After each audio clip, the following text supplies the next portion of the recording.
So today's seminar, we're lucky to have Tapio Lokki, professor at Aalto University. And I think the easiest is I'll just let you talk about what you're going to do. Merci. I like short introductions. Je peux parler français, mais c'est mieux en anglais. Je comprends bien, mais à parler, c'est pas si facile. Okay, I switch to English. It's especially for these kids. Yeah. Yes, it's nice to be here. So I'm coming from Aalto University, School of Electrical Engineering and Department of Signal Processing and Acoustics. Long words, but whatever. Aalto University is in Helsinki, Finland, and then I'm giving you an overview of the concert hall acoustic studies that we have been doing, and then especially that why some halls can be actually act as a compressor. So there is something non-linear in the halls that we have been studying on, and then I'm explaining what is this non-linearity, even though the impulse response is linear, as you all should know. So what I'm going to talk is I have a really brief introduction of Aalto Acoustics Lab. We have just renovated all our facilities. That's why I'm presenting them. Then I will really quickly show you about 10 years of work in concert hall acoustics that we have been doing in my research team.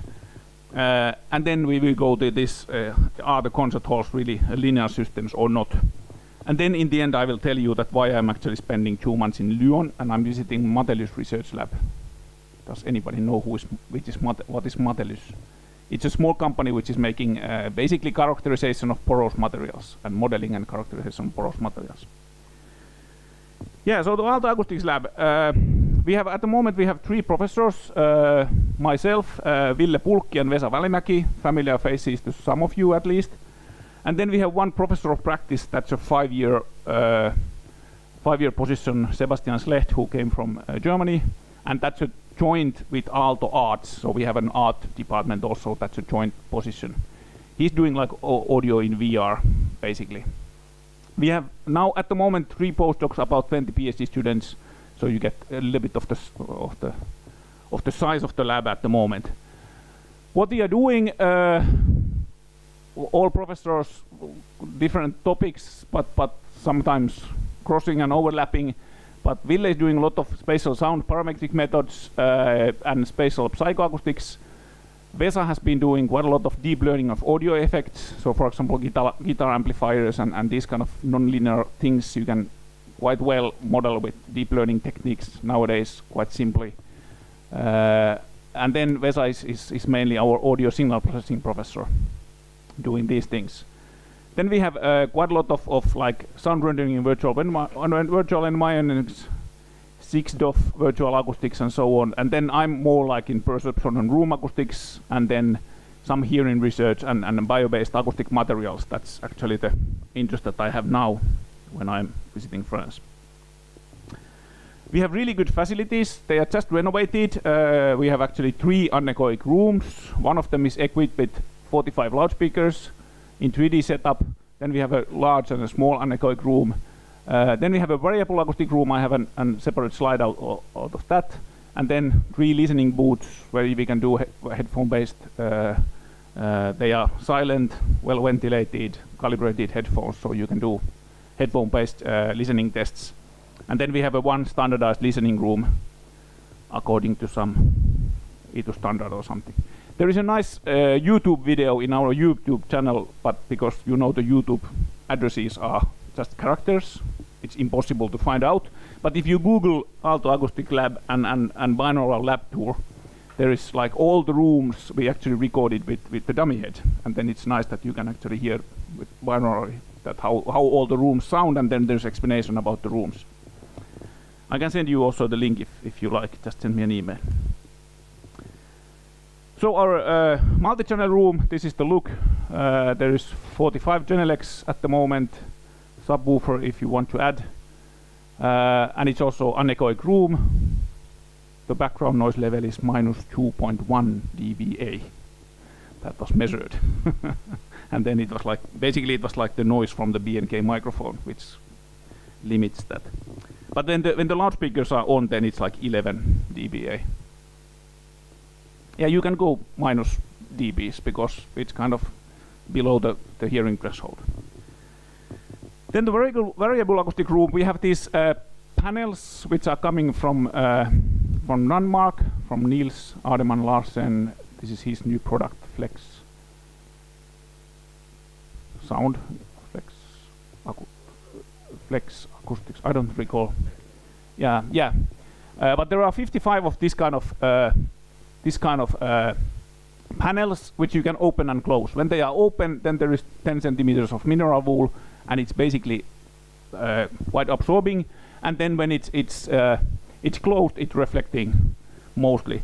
And then you have like all the walls and then the ceiling also. So you can do different configurations, and it has been actually really useful doing measurements, because you can do measurements with different amount of absorption without changing the geometry. So you don't need to touch the loudspeaker and the microphone. They can be stable as they are, and then you can change like the reverberation time and reverberation. And what are the ranges, like when everything is closed, and then we can also pull the curtains in front of the panels still, or when they are open, and then still, because there is some reflecting surfaces, we can pull the curtains there. Then you get like the reverberation time of 0.3, 0.2 seconds. At low frequencies, they are not so good as you can expect. And then when everything is closed, this is like something like 1.5 seconds or something. There is a strange in low frequencies, and I think they are acting as bass traps at low. When they are closed, because these are metallic and these are quite hard, but this is MDF. So basically they are acting as bass traps when they are closed. And that's why when everything is closed and they are in reflective mode, then that's why you have the drop in the low frequencies. That's the only explanation that I have found out. But it's actually pretty up to from 100 hertz. It seems to be quite nicely variable, and then there is a system that you can individually control all these panels. So you can also script that system. So people has been doing automatic measurements so that you can actually opening one door and then these kind of things. And then our new wedges in our large anechoic chamber. These are actually the wedges. There is like this kind of double system that there is a resonator from 50 hertz to 200 hertz, and then there is the wedges up from 200 hertz upwards, which actually gives us more space. It's about 9 meters, 9 meters, 8 meters. So it's standard anechoic room. And then I have just one about our master's program. So we have a master's program in audio, or it's an acoustics and audio technology master's program. And just to see what kind of courses there are, there is acoustical measurements, communication acoustics, like basics, and acoustics and physics of sounds, like basic maths related to acoustics. And then we have virtual acoustic audio signal processing and seminar. And then in optional courses, which are actually taught by us, is what we call immersive sound. It's more like hands-on VR sound. And then noise control and electroacoustics is a course where students basically, they get a piece of wood and one element, and then they have to build a loudspeaker and then measure them and characterize that. Okay, let's go to concert hall acoustics that I have been doing. I've always been interested in how the rooms modify sound that we perceive, and maybe more on the perceptual side, really. That okay, when I'm now speaking here, this is actually quite nice room, but still it kind of colors my sound somehow, and can we understand this better? Since I have been playing clarinet when I was young, in a youth symphony orchestra, like 11 years, and so on. And then I was of course interested in concert halls, as all acousticians. But I don't recommend to go this business, because there is no money in this business. If you want to have any industrial programs, there is, when there is a new La Philharmonie de Paris, then it's kind of, the budget is 200 million euros, but then the reality is 500 million euros or something. So there is no research money involved anywhere. It's only like the costs are going out of the roof. Then I was many times asked that, okay, how they sound? Are there any differences? Which of the halls are the best ones? And so on. Can we measure the difference? And then we started to think about it, and then based on all the work, I will present really here like what we have done. So for example, here are two concert halls in Berlin. Which one is better? Which one sounds more nice? Which one has more bass? Can you find it out? And then how we actually approach this is we steal actually or stole the methodology from wine industry, because they have exactly the same thing. Which one of them is the best one? It depends quite a lot of different things. And this is actually from Finland. We have a monopoly in Finland, so there's only one shop that you can buy wine. But it's saying here, it's not saying that is it good or bad. It's saying that there's leather, there is some roses, and there is some caves, smelling of cave or something, as you know.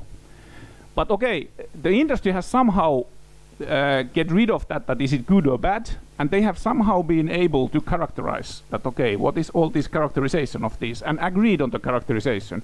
So can we do the same thing for concert halls? That was our starting point. And then if you think about a little bit more than what is the analogy between the wines and the concert halls, it's actually that who drinks is the same thing that who listens. What is eaten at the same time, that's basically that what music is played. Is it a big orchestra or small orchestra?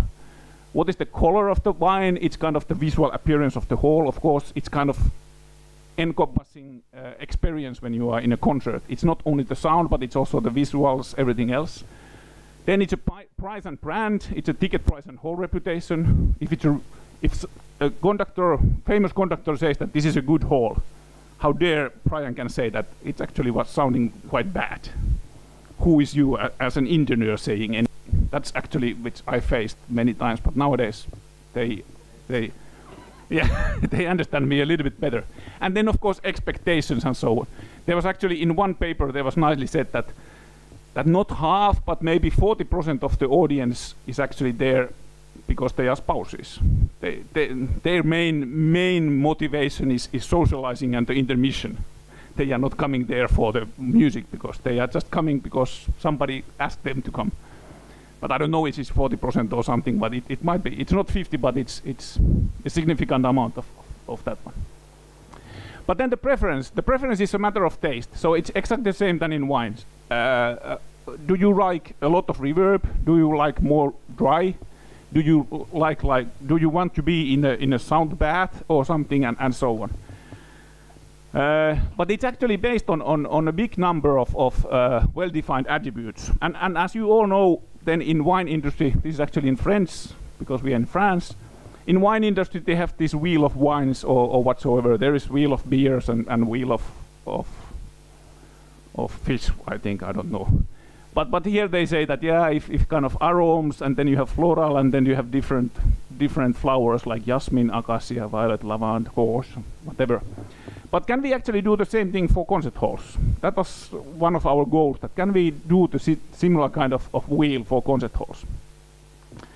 So how these studies are done? They, I think you have all been in beer tasting or wine tasting. There the idea is that you take a sip of one wine, and then you take another one, and then you maybe take water in between, you clear your mouth, and then but the idea is that you can compare. You can like simultaneously compare all against all. And that we have to actually create for the concert halls. So you should be able to jump from hall to hall so that you can actually really compare them in real time. So in reality you have like standardized system so that you can jump from concert hall to concert hall. And if you are interested in, there is actually almost 10 years old in Physics Today. It's freely available in the internet. There is like an article that I wrote. I was asked to write about tasting music like wine, like on this methodology. The first thing that we had to fix was the orchestra. So we have to fix the orchestra that it's playing every time the same way in each hall. Of course, in real orchestras, they play differently in different halls. That's their job basically. But for the research, we need to fix the orchestra, and then we invented what we call loudspeaker orchestra. So we built orchestra out of 34 loudspeakers, which are in 25 channels, because there is like, for some channels we have 2 loudspeakers. For, as you can see here or here, there is some loudspeakers lying down, pointing up, because all the violin channels are so that there is 2 loudspeakers. One is pointing to the audience and one is pointing up. because the violin is mainly radiating from the plate to the upper hemisphere.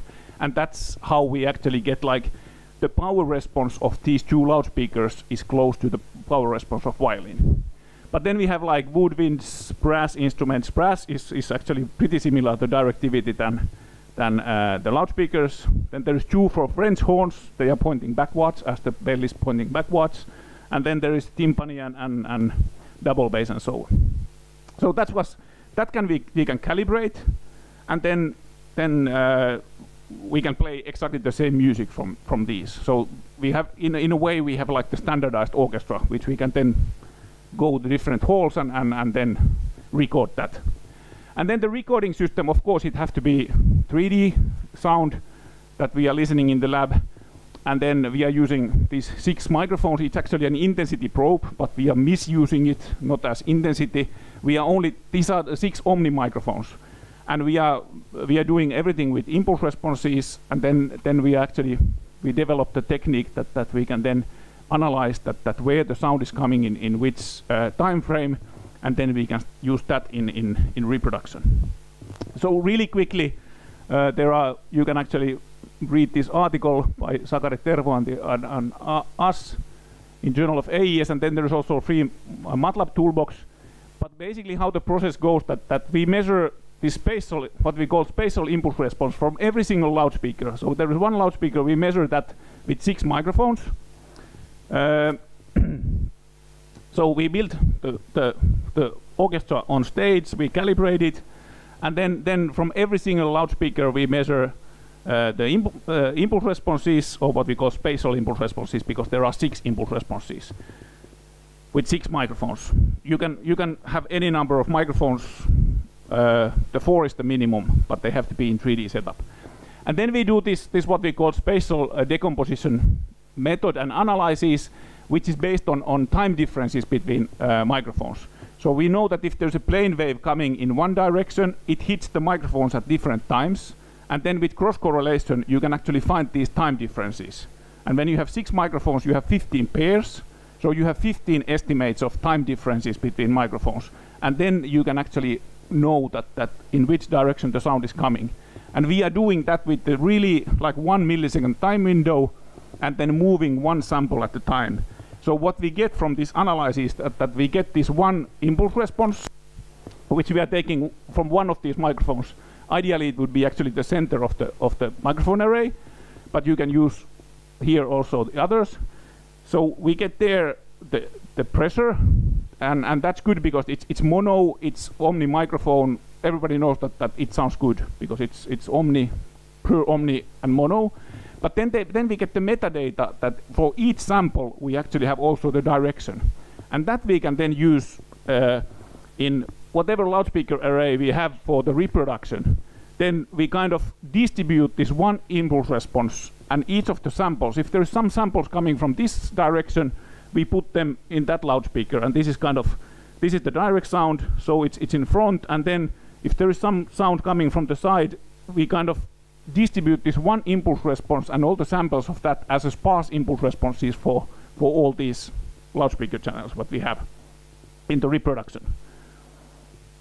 Then we have already done like 2008, I think, like anechoic recordings of instruments. So we invited musicians one by one in our anechoic room, and then they played their parts on a couple of symphonies, like 2 to 4 minute sections. And then we had a video of a conductor and then the piano track on the open headphones, how they actually could play in sync and in tune. And then we couldn't hire like the whole orchestra, so there is only like one violin player. But how we make the violin section is that we take this one recording, or actually we use several microphones, we have several pickups so that we get a little bit different timbre.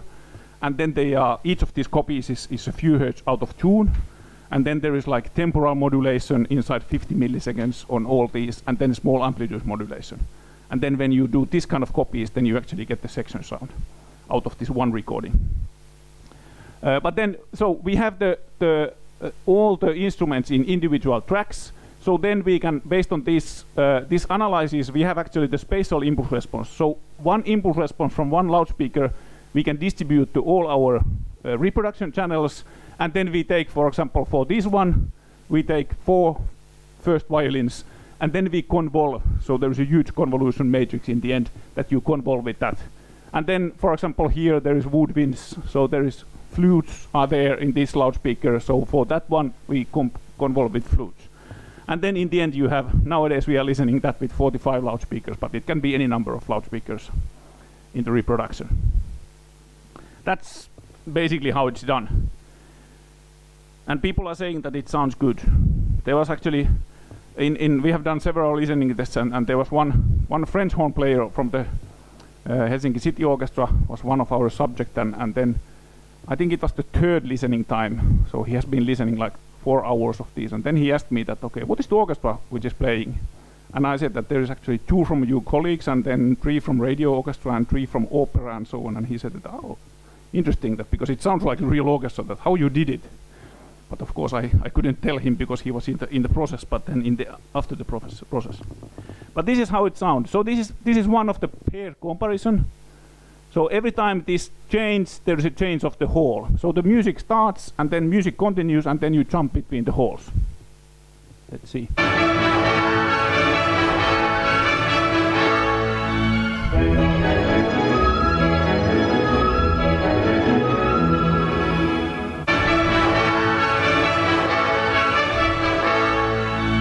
Okay, with this system, you don't have the 45 loudspeakers around you. But you can hear actually that in the first one there is a little bit more bass. That's the only one that I heard here. But basically that's the idea that people are listening these kind of pairs and then telling us that what they hear. So how this sensory evaluation process actually goes, we have been using this what we call individual vocabulary profiling.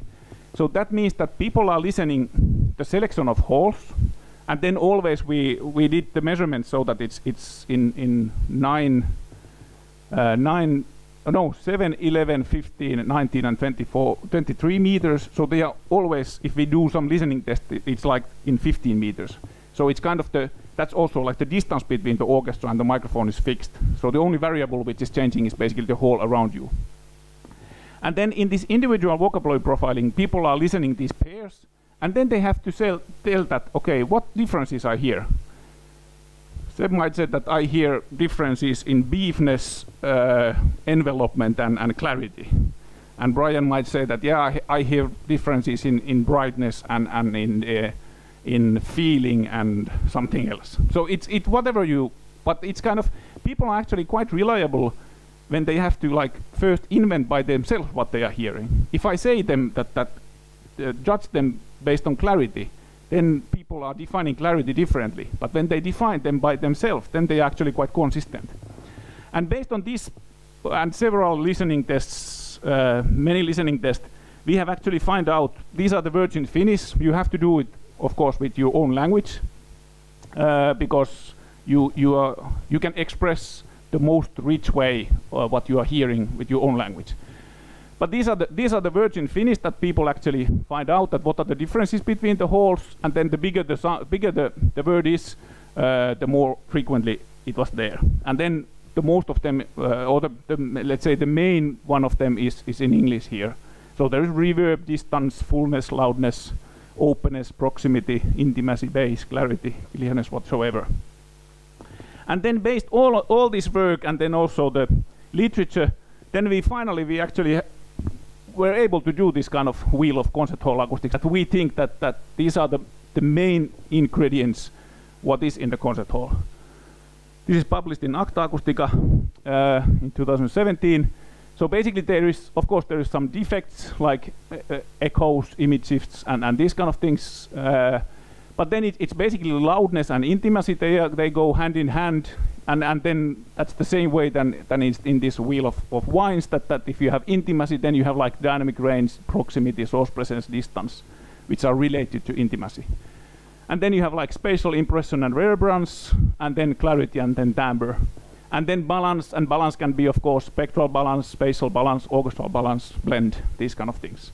But this is kind of nowadays we are using this quite a lot with discussing with people, that it's kind of helpful that you find out this kind. There is also a field of reproduct sound. There is an E2 standard where you can, which is for stereophonic music, of reproduction of stereophonic music.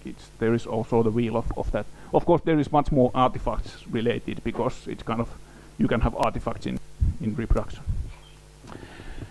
And because we have we have all the information, like the spatial information, how the energy is distributed in space based on this analysis of the several microphones, then we can do also this kind of visualization of spatial energy.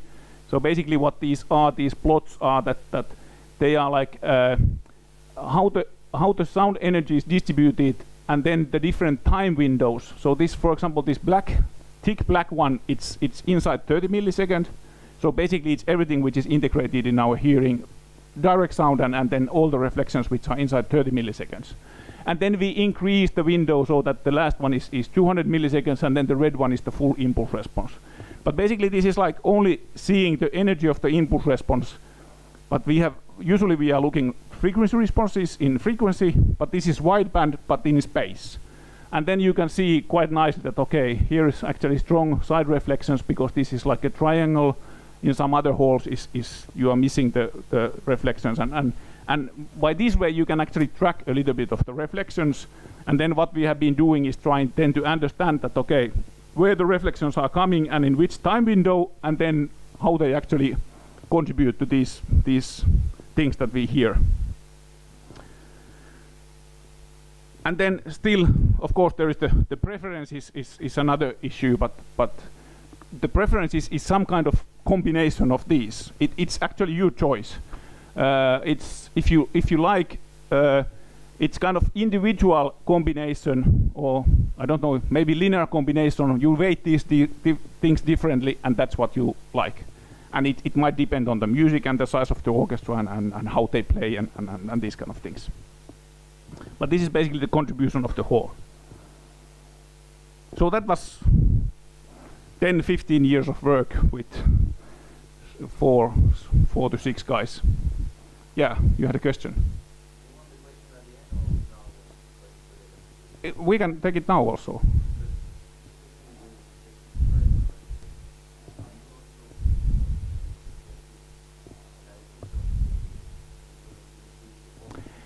No, not yet. And I have been thinking, we have all the photographs from, as I showed, we have the photographs of the halls.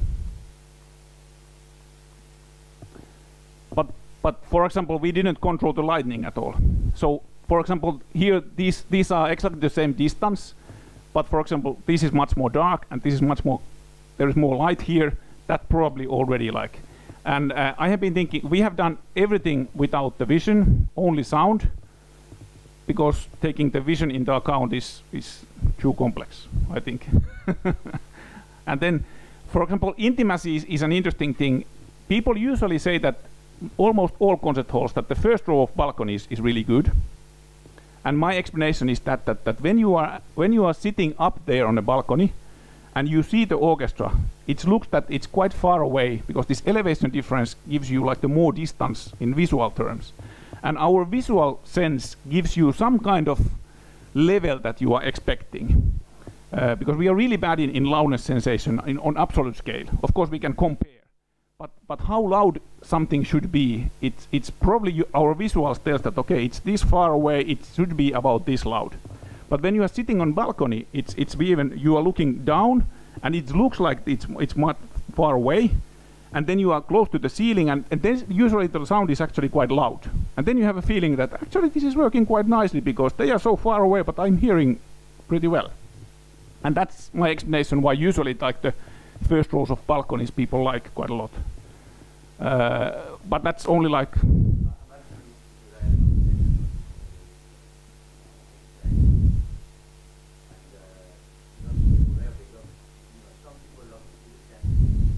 Yeah.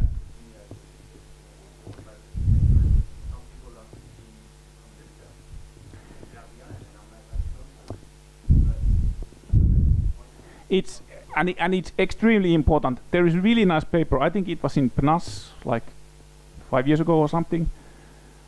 Somebody did a study that they took from, I think it was 8 piano competition and 2 violin competition. They took like 10 seconds of music and 10 seconds of videos.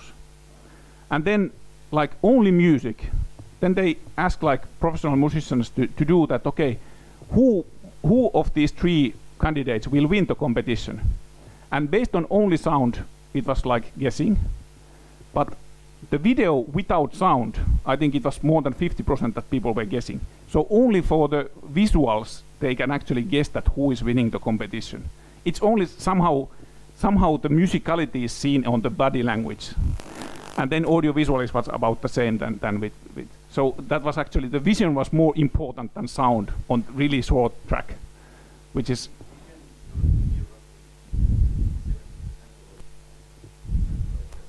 Yeah. Yes, and then it's kind of course, the concert hall experience is really like a full experience. It's visuals.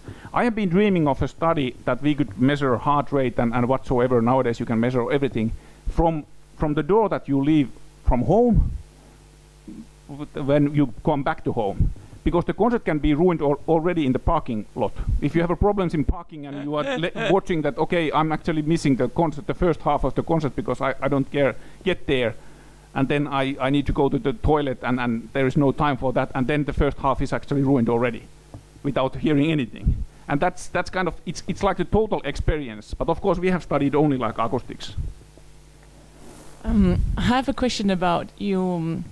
So you basically started with your production system of an orchestra, like a standardized orchestra. Yeah. But then you didn't talk about how you used it.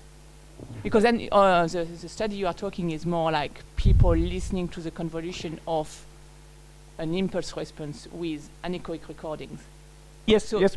But did you use a standardized orchestra for like making listening tests in the real halls, or how did you? No. We actually we only basically this is the whole process. Same thing that we would actually record. So we will play the anechoic music here and record that. But because then you don't get, there is no so good recording technique that you can get so good 3D sound. That's why we did it via impulse responses, because we get better sound quality, better 3D sound quality. But it's exactly the same thing that we would actually build this, calibrate, and then play these anechoic samples in each hall and then record them. So it's exactly the same process, but we just did it different way technically because we get better sound quality in 3D. So so in the end you didn't really use your standardized orchestra. Yes, we did, because it's kind of because it's distributed. The loudspeakers are distributed as orchestra sits there. So the excitation for the listening test was that you really hear the orchestra in front of you, and it's kind of wide of 20 meters, of 7 meters. So it's kind of done. So it's kind of a real orchestra, but it's only like played by loudspeakers. And then it's real recordings that we are playing there. Okay, maybe we move on to the topic. So I'm really bad in time, but I don't know if we have a limit in time. In Helsinki there was a new hall in 2011 opened. And this is from the opening concert, the picture, not mine, but I found it somewhere. And I was really puzzled already in the opening concert, because it was like the first 3 months in newspapers was that it's a really good hall, because you can hear the silent pianissimos, you can hear pretty well. And it was actually true. If there is somebody playing really silently, you can hear it everywhere. But then it was in the opening concert they played Rite of Spring, as usually it's done. And then Radio Symphony Orchestra, full Radio Symphony Orchestra was playing, and I was there that, okay, give me more. It was really like the fortissimos where it was not touching at all. And then I went home and then thought that, yeah, impulse response is linear, so impulse response is, if the silent parts are really loud, why the fortissimos are not, they should be extremely loud, because it's only gain that the impulse response is giving to you. So it should not compress the sound as it actually did, so that the pianissimos are really high level and then the fortissimos are really mild. And then, then we start to discuss in the lab that why this is, because nobody is explaining. Beranek is actually saying in his book, there is a description that, yeah, in great halls, there is like in pianissimo, when you get the crescendo, then the sound is actually expanding, and then there is like the wave of sound. But then he starts to talk about strength and G, so only like the energy of the impulse response, but nothing related to like dynamics. And then we did, and then we listened our samples, and we did the listening test where we took 6 halls in 2 different receiver positions. So all 6 halls were compared in a quite closed seat, and then in a remote seat. And then we took from this Beethoven symphony, we took this crescendo. You can put it a little bit louder.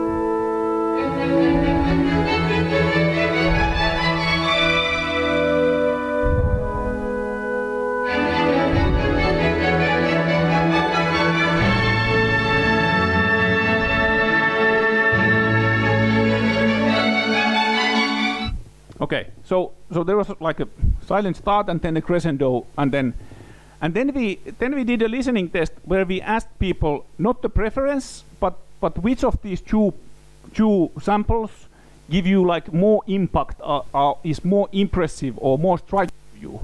So kind of we try to estimate that, okay, is there any differences between these 2 crescendos?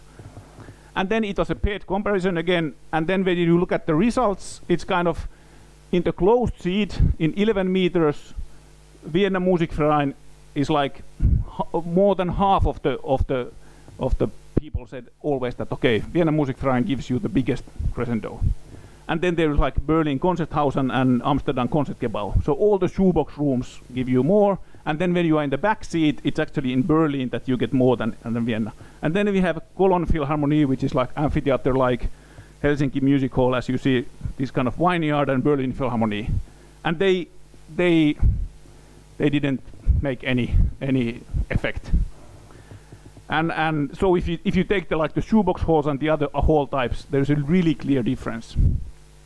And then we replicate the same with the same subjects, 28 subjects, and then they passively listened all these 12 samples, because there were 6 halls with this crescendo and 2 seats in random order, and then we measured the skin conductivity response. So it has been shown in emotion research that if you get emotionally excited, or some emotions, it can be also negative emotions, then actually there is a little bit more electricity going between your fingers, probably micro sweating or something like this, but there is a lot of literature on that in emotion research. And then this one, there is a lot of noise, of course, in this measurement, but when you analyze it, a nice MATLAB package that you can analyze it, you get the same result. Vienna Musikverein got the strongest, like the biggest reaction there. And then again, all these shoebox halls are there. There is only one exception, which is the Cologne Philharmonie. And I don't have a picture here of the Cologne Philharmonie, but my explanation for this is that there is a wall behind the orchestra, and then the timpani loudspeaker was really close to the wall. So the timpani loudspeaker was actually quite loud, and then in the end of this crescendo there is a big timpani hit. And then in this Cologne position 1 in 11 meters, it's actually really loud. So it's kind of surprisingly loud, this one timpani hit, and that probably gave a reaction for many people. That's only my explanation why it's there, but if you look at it was the most boring hall in the more far seat. So there is some kind of correlation. So the listening test gave exactly the same result than this subjective study. So then we start to think about that, okay, where this comes from, because there has to be a non-linearity in the system. Otherwise, it cannot compress the audio or expand it in some hall. And then what we do normally is that how we measure the impulse responses of a hall, we put the source, which is an omni source, and then we have our channel or medium, which is the impulse response of the hall, and then that is captured with the mono microphone. But in reality, of course, there is an orchestra which is playing, and then we have a binaural hearing, as we know, and hearing sensitivity is different in different frequencies. So there are different things. There are directivity of the instruments. We know that the sound propagation is frequency dependent, directivity is frequency dependent, and directivity, like HRTFs, they are frequency dependent. So where the sound is coming from different directions, they are weighted differently at different frequencies. But this is still all linear, because it's only like in different frequencies, it acts like differently, but there is nothing non-linear there. But then what is the non-linearity is like the spectrum of the orchestra. Here's a trombone example. This should be familiar to you. So trombone is playing exactly the same note.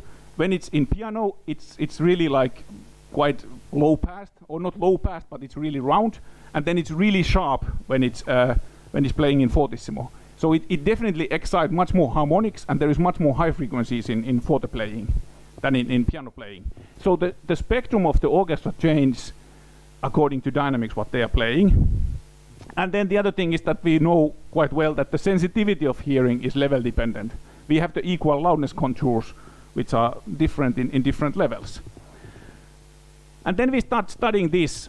So Jukka Pätynen, who was in my team 10 years, nowadays he's a consultant, he found in Bruckner's Fourth Symphony a really nice part where you have like big crescendo, full orchestra crescendo, which they are playing the same notes. There is only trumpets are playing like in fifths, or there's like the fifth, and they are changing. But basically, it's exactly the same notes, but from pianissimo to fortissimo.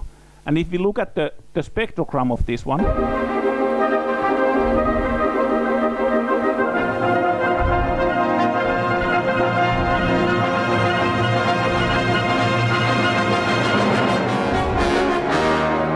so what you can see here, this is 2 kilohertz, 4 kilohertz, 8 kilohertz here. So exactly the same notes, the same orchestra, the same number of instruments, but here you have only like low frequencies. And then when they are starting to play louder and louder and louder, you excite, all the instruments excite more harmonics. So you get much more high frequency content.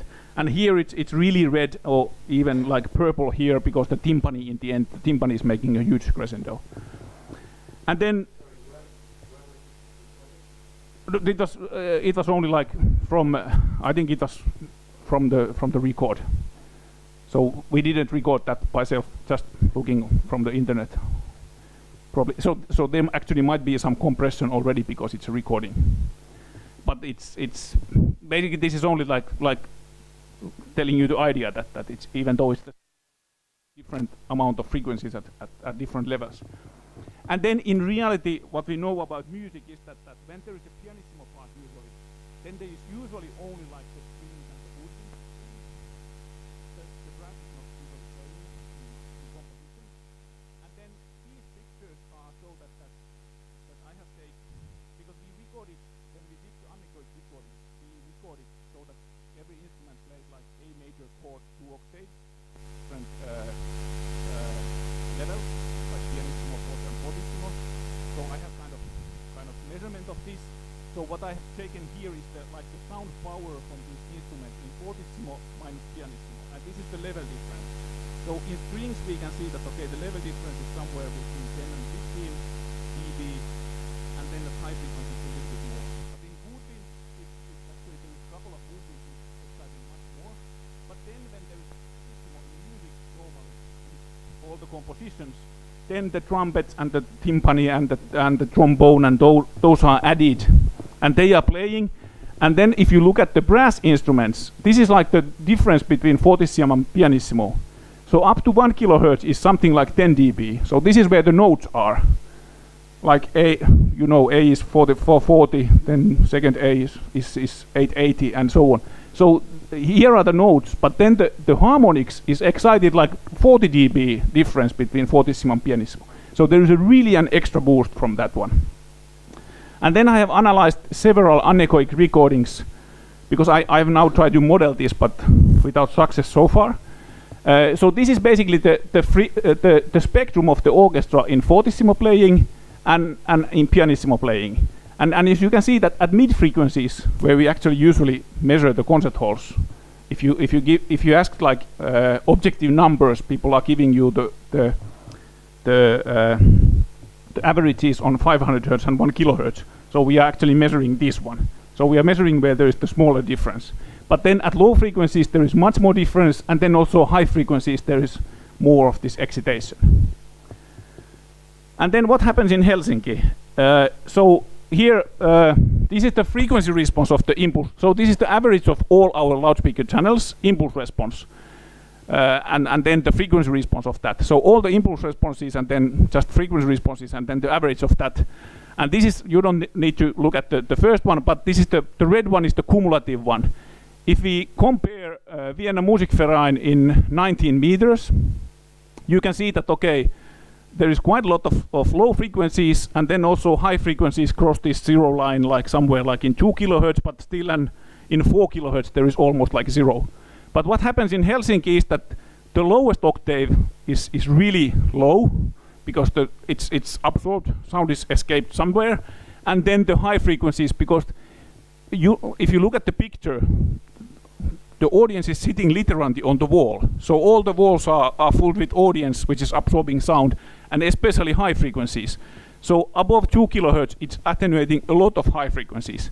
And that's the reason why it's actually compressing sound, because when they are playing in piano, we are in this range, and then it's quite loud. And then it's quite loud in pianissimo. But when they are playing louder, then where you get the extra boost is from the bass and then from the high frequencies, because the brass instruments like excite the high frequencies much more. And then the hall is killing these areas. And that's why you don't get this extra information from the fortissimos. Okay, that was like the source spectrum. But then we have still the sensitivity of hearing. So what we actually should look at is the spectrum of this fortissimo and pianissimo, and then on top of the equal loudness contours, because that's what we actually perceive. And if you compare there you get a little bit more extra on low frequencies.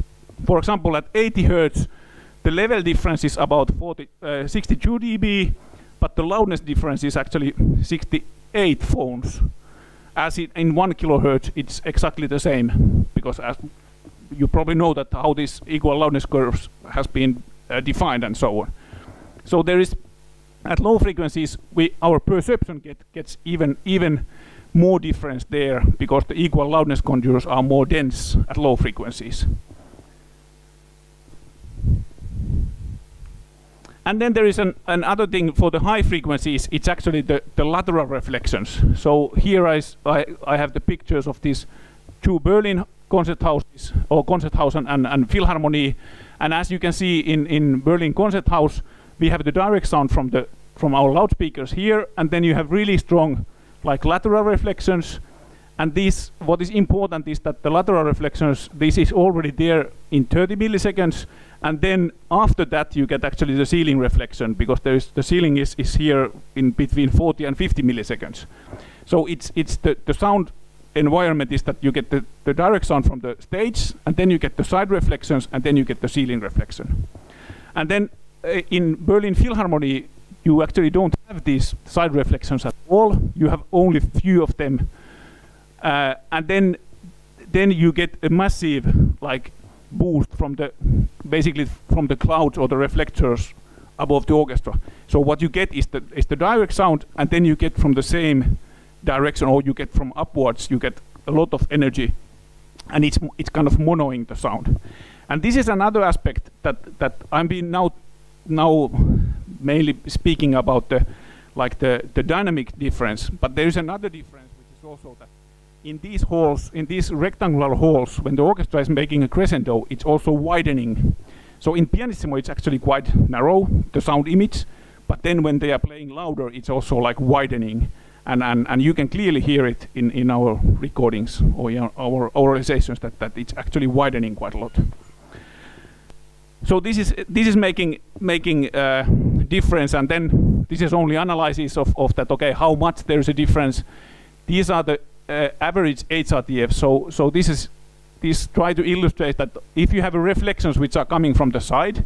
So these are if this is your ears are here, and the nose is pointing in this direction. So these are the reflections which are coming about from this area.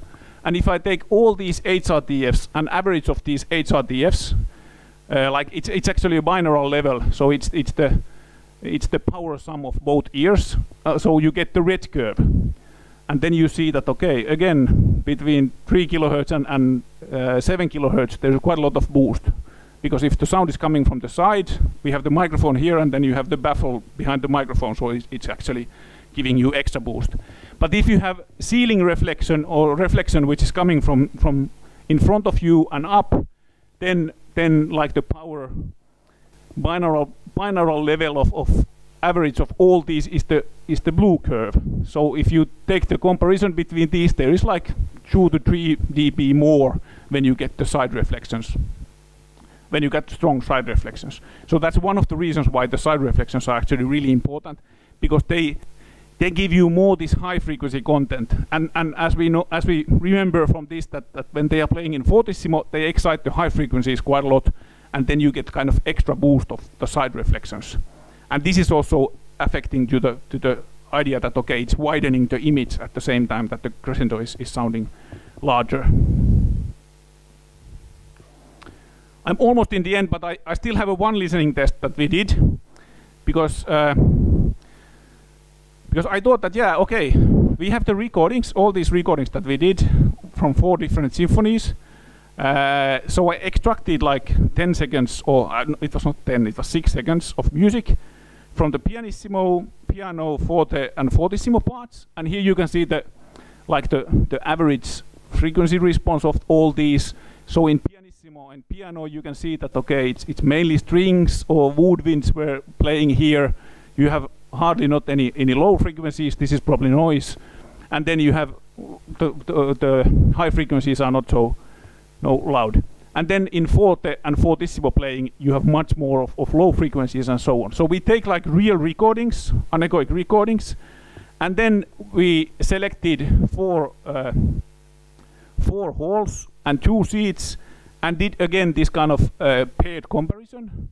And now we just asked like the loudness and the envelopment, because we thought that, okay, the idea is that the loudness differences in pianissimo should be smaller than in fortissimo, because if the hall is expanding a sound, then the differences between halls should be different at different playing dynamics. So the impulse responses are of course all the time same, but we had the different excitation and then different halls. And then the envelopment was that, okay, if it's widening. Then we took these 4 halls, so there is like 2 shoeboxes, and the Helsinki, even though it's look like shoebox, it's this kind of vineyard type, and then Berlin Philharmonic. So Berlin Concerthaus, Munich, Hercules Saal, and then Helsinki, and then Berlin Philharmonic. And again, 2 seats, exactly the same distance from the orchestra. This was the front seat and the back seat. And the result for the loudness is that again, if it's because the impulse response is all the time the same, it's only like we have different music in different halls. So it should be basically that if there is a level difference, it should be also the loudness difference in that should be straight lines if there is no like dynamic changes. But now we can see that in piano, for example, the Helsinki is actually really close to Berlin Concerthaus. But then in fortissimo playing, Helsinki is actually here, down here, and then the Berlin Concerthaus. So Berlin Concerthaus is definitely doing more of this kind of expansion of sound, and Helsinki is compressing the loudness. And then when we go to like the more far away seat, then there is not so big difference. But then that's also interesting that in these 2 shoebox halls, like in Munich and in Berlin, then in pianissimo this is like there is a clear difference, but then in fortissimo there is no difference. And then the envelopment. Yeah. It's less loud in fortissimo than it is in pianissimo. Where? Because here. Yes.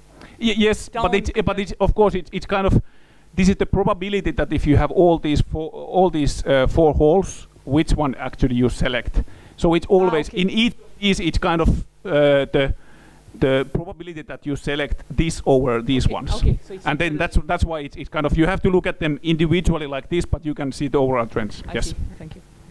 And then this is the envelopment, and there we find one really interesting thing which I was actually expecting. So this is that how much the sound is actually widening in And in Helsinki and Berlin Philharmonic, it goes interestingly that in a closed seat, in Helsinki, it's much more wide or enveloping and more wide, the sound image in piano and pianissimo playing, but in fortissimo playing, it's kind of, it stays there. It's not expanding at all. And this is really typical, as you can see that the Berlin Philharmonic and Helsinki is there. So how I am nowadays describing these halls, all these vineyard halls and these kind of arena type of halls, it's kind of, orchestra is playing there and it's in front of you. And it doesn't matter if they're playing softly or loudly, it always stays there. And I've been describing that, okay, I'm looking at the orchestra because it's always in front of me. But then if you go to Musikverein or Berlin Concerthaus, hopefully you have been, or Boston Symphony Hall, there is kind of, when they're playing in pianissimo, it might be in front of you, but when they're playing louder, it's all around. So it's kind of pumping more between, like, and you are much more immersed and you are like inside the sound. And then if you think about what's the role of the orchestra here, is that what the orchestra tries to do, they try to interpret the music and do as expressive interpretation as they can. And if the hall is actually pumping also the size, and then there's a bigger dynamics, of course that's easier for the orchestra to play like expressive music, because then there's a bigger dynamic differences and there is a variation of the size of the orchestra, which is making it more interesting. Berlin Philharmonic is great hall, but it stays there. There's one of the best orchestras which can play really loud with good quality, and that helps, it compensates it a little bit, but it's still, the fact is that the sound is in front of you, it's not around you. And that's kind of what we have tried to understand. But there is no final truth yet. I've tried to model this, but you need a binaural auditory model to have all these, but it's not yet there. Let's see. That's something that we have to discuss with Brian also. So as a conclusion, it's kind of the concert hall can affect to the musical dynamics and spatial responsiveness, although it's kind of an impulse response is a linear system, but it comes from the nonlinear excitation spectrum and then the nonlinear sensitivity of our hearing, and then a little bit of the directivity of the head.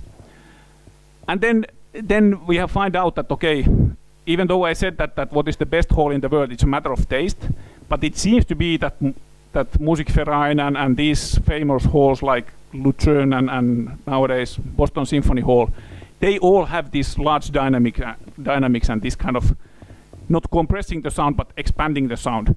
And then that seems to be one of the key issues why people are actually preferring this. Even though in Musikverein, if you have been on balcony there, it's full, it's only reverb what you are hearing there. But the reverb is beautiful, and then but you still have this dynamics but if you are close, then you also have the clarity. But I have been there in the back row of the balcony, and that's only reverberation. You hardly see the orchestra because of the balconies, but it still sounds good. Yeah, and this we actually already discussed a little bit, that the design problem of a hall is still really hard, because architects want to do architecture, and then there is also then some politics involved. And this is also recently I have discussed a lot about this, that the conductors, musicians, and audience, it's kind of with whom you are talking. For example, when Helsinki was opened, all the conductors say that it's a great hall, but the best place in this hall is the conductor podium. Orchestra is nicely there. There is a big reflector above the stage, so there is actually a reverberant field on the stage.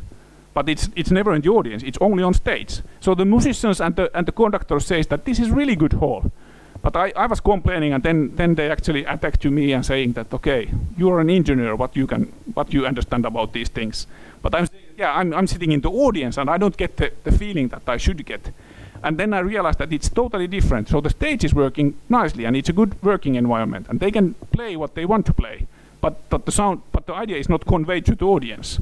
And this is really important, kind of understand that when you are discussing with conductors and musicians, that they always judge like, okay, that's our work environment, how easy is to play, what is the feeling to play, how I hear others, and they, of course, they think that, okay, how it's heard by the audience, but it's not so much. And there might be some halls that the stage is great. There are also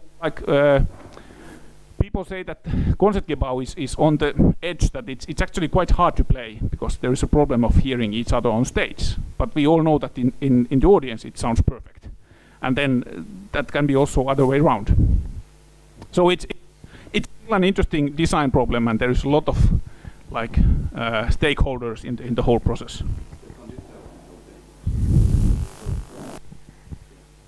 Yeah. Yeah, that's it. Yeah. Then it takes, in Helsinki it takes several years, and then people started to say that actually this hall is not so good in what we experience. And of course, one of the reasons is that there's the 1/3 of the seats is behind the orchestra. So when there's a singer, soloist, and something, you don't hear anything on that. Yeah, only one slide that why I'm actually in France. This is I have a PhD student one, and I'm hoping to get another one. And he is actually doing absorption material out of cellulose, so biofibers, maybe from the forest, and then also from the bio-waste. I'm also collaborating with the one professor in chemistry who can do from the bio-based absorption materials. And we have done already like quite a lot of studies, and the idea is that maybe in the future we can replace the glass and rock wools with the bio-based materials in buildings. And we have showed that okay, if you take like different pulp, so from pulp and paper industry you take the pulp, so basically cellulose fibers, and you make absorption materials out of that, they are pretty much the same than glass wool. And then that's kind of the idea that okay, we can replace the glass wool with the bio-based materials, and by this way bind carbon to the structures of in the construction, and then carbon will be there like decades, and that would be really nice. These are just the microscopic images. So this is glass wool, and this is cellulose, and you can see a little bit. This is like the scale is here, 20 meters and 20 micrometers, and this is 10 micrometers. So you can see. And then these biofibers are quite interesting because there are holes, some of them are hollow, so there's actually more mechanism than in glass wool to absorb sound. And I am there visiting Matelius, which is a small company, just to learn about the measurements and characterization and modeling of these porous materials. So that's the reason that I'm visiting France for a short period. Thanks a lot.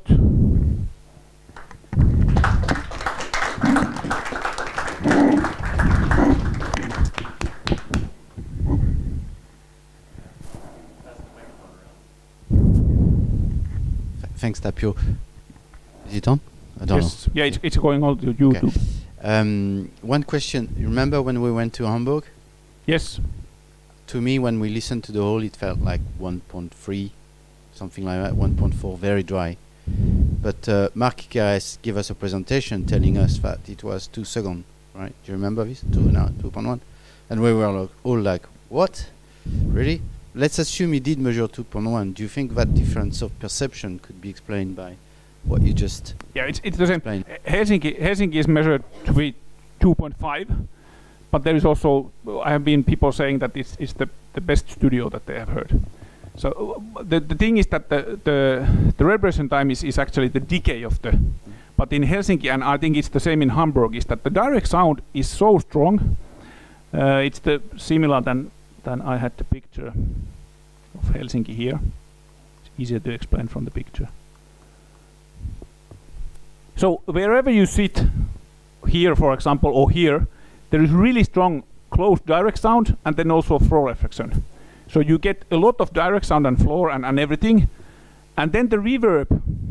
Can you show me the reflecting surface? So it's basically going up, and then the reverb. So there is a really long tail, but it's really low level. So if you think about normal impulse response, it's kind of you have direct sound and then you have some decay like this. But there the decay is really long, but it's really low in level. So it drops like 15 dB when the reverberation starts. And I think that's the same in so you can measure really long reverb, but it's so low level that we don't hear it when there is running music. You can hear it only in the end chords. Yeah. No running reverberance. Yeah. Yes. Same in Paris, to be honest. Yeah, I have been also in Paris, and on balconies it's kind of okay. But then I were there like parterre, and I didn't like it. It was also like too dry. So it's kind of, again, reverberation time is only like measure of the decay, but it should include also the level. compared to direct sound. I have a question about the map with all the words that you presented, because you said that you noticed that people were consistent in with themselves. So, like for example, clarity means something very unique in their head, and if you ask them to judge clarity, they will be reliable. But so, how do you aggregate all these words? But because at the same time you said, but if you they don't necessarily agree on the definition of what clarity means for them. Yeah. So how do you aggregate? Because if you aggregate, that means that you consider that when somebody says clear and the other person says clear, it's the same word. Yeah. How we did it is that okay, they first have to come out with, we usually use like 2 to 4 attributes per one individual. So you have clarity, base, and envelopment, for example. That's 3. And then we take all of these, which are like different opinions, and then they do the rating or the pair comparison of all of these. So you get the order of the holes with your own attributes. And then you do some hierarchical clustering, and then also multiple factor analysis, and then you see that, okay, those guys who said that there is like beefness, base, warmth, and those, they are exactly in the same direction in a like principal component space. Then we think that, okay, this is the same cluster, so they just use different words. Or if you do hierarchical clustering, you can see that, okay, they went to the same cluster, and then you can see that, okay, there is all base related, even though people used like individual terms, they are all there. So how we actually then group them, it's based on the data that they gave to us. Okay, so it's based on them judging holes per comparison on the word that they use. Yes, they are individual words, and then you have a lot of different ones, but then you just do any dimension reduction techniques, hierarchical clustering, principal component analysis, multiple factor analysis, anything. You just reduce the dimensions of the space, and then you see that, okay, these are going to the same direction in principal component space, and that's they mean the same thing. Okay, but so that they are judging on their own words. Yes, you don't ask them to judge on different words. No. Okay. There is another which is called like consensus vocabulary profiling. It's that then you have to have a constant panel, and then you first listen these things. It's much more laborious process, but then some companies are doing that. And then they actually also collect first the terms, but then they have the listening sessions where everybody are and then they agree the terms, and then they agree the terminology. That, okay, I hear this kind of things, that means clarity for me, do you agree all? And then we all listen this, and then we kind of agree of the terms. But then you need the constant panel, and it's quite laborious, but of course that's really reliable then, but you need to trained listeners there. Here you can actually we used only people who were like active concert goers, even musical background or not, because people are, it's really like the discrimination only, if they have an ability to discriminate. It's the same thing that if you think how people perceive colors, there are people who actually can see like different colors much better than the others. And then it's only like the ability to discriminate between them. And that's the same thing in hearing, that some people are just more accurate in hearing differences. Thanks.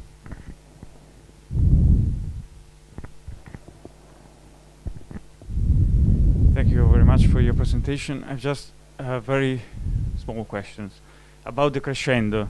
Yeah. The broken crescendo that you showed us before. I would like to know if you ever tried to make, this is a dynamic crescendo. Yeah. But have you ever tried to see what happened with the number of instrument crescendo? This is something that actually happens usually. Yeah. No, we haven't. We haven't studied that, but that's, definitely. But this is what I try to explain here is that in pianissimo there is actually instruments usually, and then I think it's just more powerful. Mm-hmm. The differences are bigger. Yeah, but we have not studied that. That would be actually a quite interesting study to do.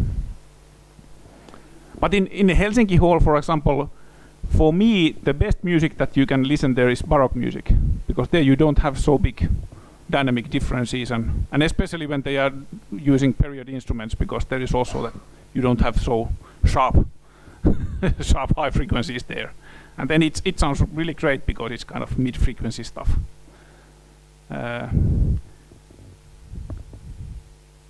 Yeah, but definitely, like the composition is really important in this. So how it's orchestrated, it's important. Thank you.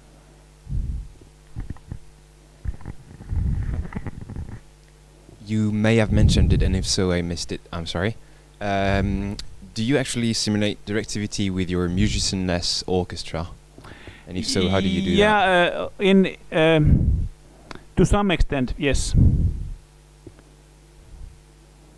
So as I showed here in our this loudspeaker orchestra, it's not correct, and the violins are actually the most, or maybe the woodwinds are, because the woodwinds are mainly like at low frequencies they are omnis, and then in mid frequencies it's usually the open tone holes, and then the high frequencies are usually coming from the bell, but in bassoon the bell is up there, and in clarinet it's down there. So these are actually quite wrong.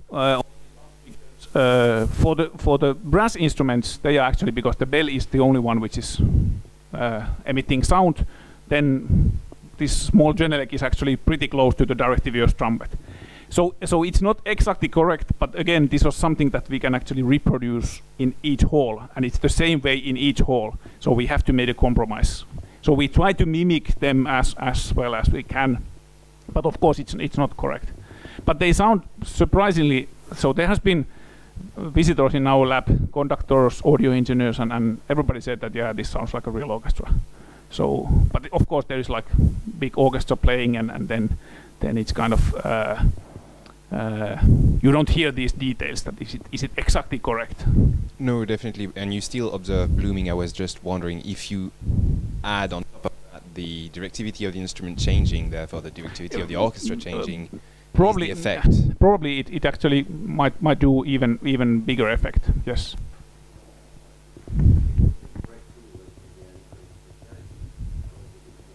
Yeah. That's true. Thank you for your talk. I found it very interesting.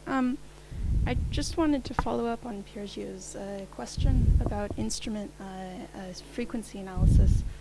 When you were looking at the power changes in the orchestras as you measured it over time, were they performing with straight technique only, or did you also look into more common playing techniques like pizzicato or flutter timing? No. We only, when we did the recordings, when we invited the musicians to our lab, we just said that play as you would play in orchestra. For example, tuba player said that there was like from Mahler's First Symphony there is a small part, and he said that I'm usually not playing this note because I know that it's doubled in bass trombone, and I have to breathe somewhere. So I'm in an orchestra. I'm not playing this note because this is the note that where I can breathe. And then we said that, yeah, play exactly as you play in orchestra. So and then we only like took like the natural dynamics there. We didn't do and we didn't study like pizzicatos and so on, this kind. But nowadays there are also available. There are more. There is one Italian group which did quite a lot of recordings. Now there's Beethoven 8th Symphony done in Berlin, which are freely available. Mm-hmm. So there you might actually find out. We actually have one aria from Mozart, from Don Giovanni, where there's also a singer, and sometimes we use only like first and second violin and viola and violoncelle as a quartet. So you can actually use it as a quartet, like and then study also like small. But then there is no pizzicato. There is pizzicatos on the double bass, actually, but nothing else. Yeah, but that's further. That should be done. Yeah, definitely. Thank you very much for your talk. I had a question about on the receiver side. You talked about the effect of lateral reflections compared to reflections from the, and you showed us the average, the HATF for different regions of. Do you believe as well that above that also the intra-oral cross correlation could also explain the perception of the level? Yeah. Inter correlation is interesting because to my understanding, we don't have any cross correlation or inside our brains. This kind of we don't have a delay lines in our brains. That has been shown that the Jeffreys model is not actually valid. But it's a really good prediction of how it sounds, and it correlates pretty well, like that the more wide you have, the less you have inter-aural cross correlation. And it's, for some reason, it's kind of a wrong metrics, but it explains pretty well many things.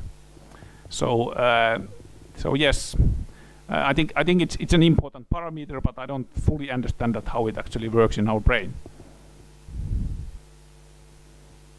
But we have not checked that. But it's what I've realized. It's kind of there's actually an old paper by Marshall, I think 78 or something, where he already discussed that it's actually the important is the order of the reflections. If you get like the direct sound and then the ceiling reflection first and then the lateral reflections, then it's kind of more monaural, because you get everything on the same median plane and you get a lot of power there, and then you get much more this kind of width and then like spaciousness when you get first the lateral reflections and then the ceiling reflection, and then kind of the order of the things. I have also one paper we tried to explain why Musikverein is so good. Is one thing that I think is important is there that when you look at all these our analyses, you can see that the direct sound and the music is always coming in front. Then you have like the lateral reflections. Then you have all these statues and the balconies which are giving you even more lateral sound. Then you get a little bit of sound from like upper hemisphere, and then you get the ceiling, and then the reverb is actually behind you and all over you. So in that sense, like in time also, like there is always new music, but the previous harmonies is around you, and kind of every time you get the new note, then like the previous note is coming from different directions, and it have to be like for our brains kind of you have better chances to separate the notes and the instruments, because like the different time windows are coming from different directions. It's kind of the same thing that if you take a recording or like a mono recording and put it in the loudspeaker and add there some reverb, you cannot put a lot of reverb because when it sounds muddy and then when the clarity is lost. But already when you have a stereo and then you pan, for example, your instrument in between then, in the middle, and then you put the reverb on the stereo loudspeakers, then you can actually put more reverb, because it's kind of a different direction that where your sources are. And then especially when you have 5.1, it's even more. You put the music in the center and maybe on the side, and then you put the reverb behind you, and you can put much more reverb. That it's still the clarity is there. So it's kind of this way of thinking is also helpful.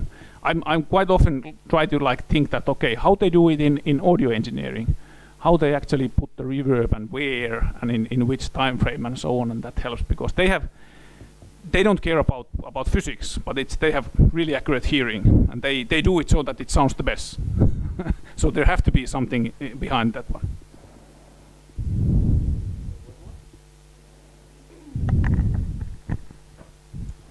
Are there any other objectives, parameters that correlates with this impression of dynamic range? Or no, there is no objective. The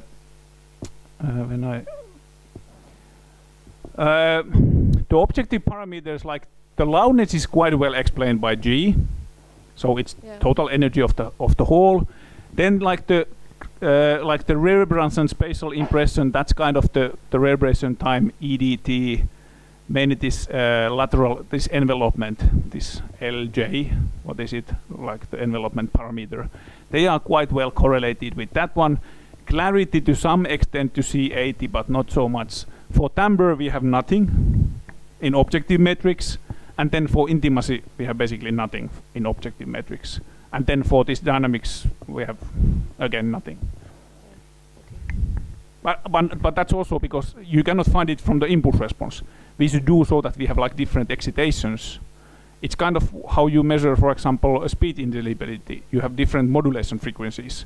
And that's what we should do also there, that we have a different excitation spectrums and then somehow capture these. Probably with the dummy head, because then you get the directivity of the head also. That's something that I have been trying to do, like excite, convolve the impulse response with different spectrum of the orchestras, and then using like the binaural impulse responses, and then trying to do like binaural auditory models, and then but I didn't find yet like the good correlation between these, but hopefully we are there someday.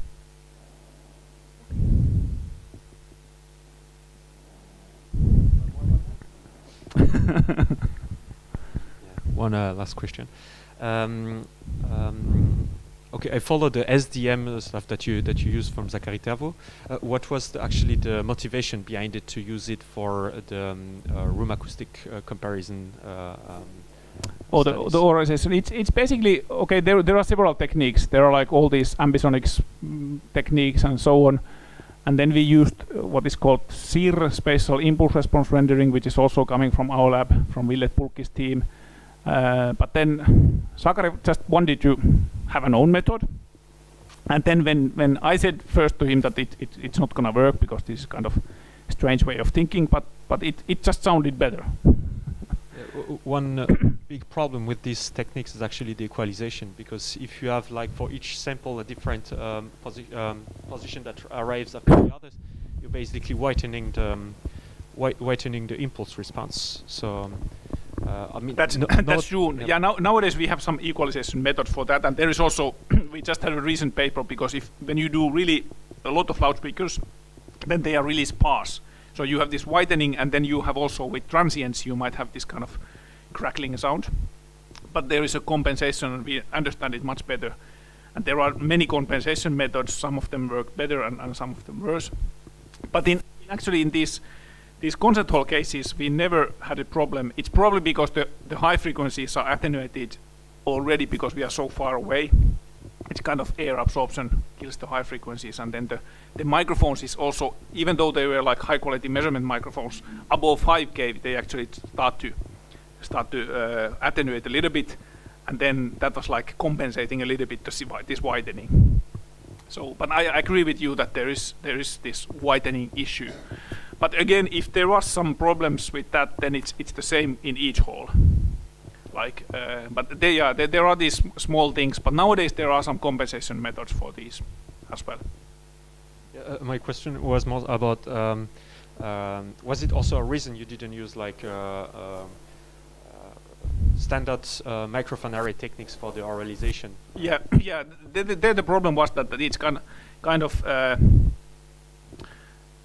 I think what is the main point in SDM is that you only use like pressure from one omni microphone, and that sounds it's flat and it's omnidirectional. But then all this, if you think all about how harmonics, spherical harmonics based, then they are like different microphone patterns and so on, and you cannot guarantee that it's flat on all frequencies, and then it might color a little bit, and that was basically our motivation to do something else. In the spatial impulse response rendering, this is actually quite. There is also a new version of that, and that's actually about the same sound. But then it's also earlier we used like amplitude panning to have like exactly accurate directions, but then we realized that if we just put it in the nearest loudspeaker, it sounds a little bit better, because we all know that it's when we amplitude pan, for example, in the center. But if you have a real center, the real center is it sounds better, because amplitude panning is also doing some frequency. It's changing the frequency response of the signal. So it's kind of, these are all the details that yeah, I skipped here, but yes, I'm aware of these. Good, thanks a lot for